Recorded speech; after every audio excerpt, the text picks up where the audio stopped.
معلومة مهمة جدا في ناس كتيرة بتتلخبط فيها. الشيت بتاع الألوان بتاع الدايموند بيجي شريط كده أو بيجي ألوان في مجاميع أو في أكياس.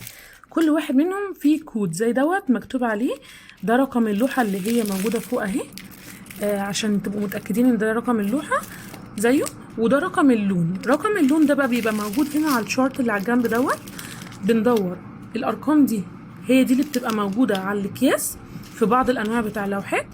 والكود هنا بندور مثلا هنا على رقم 9، ده رقم 9، هنا ده رقم ايه او سيمبل ايه في اللوحة، وده درجة اللون.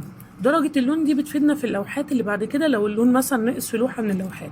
طيب هنا قلنا 9 ده رقم ايه او سيمبل ايه، بندور عليه حرف الايه في اللوحة هنا، وبيبقى هو ده اي حاجة مكتوب فيها حرف الايه زي دوت كده، هو ده كده ايه درجة اللون دي وبيتحط عليها.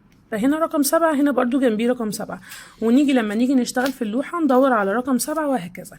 قولولي محتاجين تستفسروا ايه اكتر عن اللوحات بتاعة الدايموند بينتينج، واللوحات كلها هتلاقوها على موقع بشرى والرسم بالماس.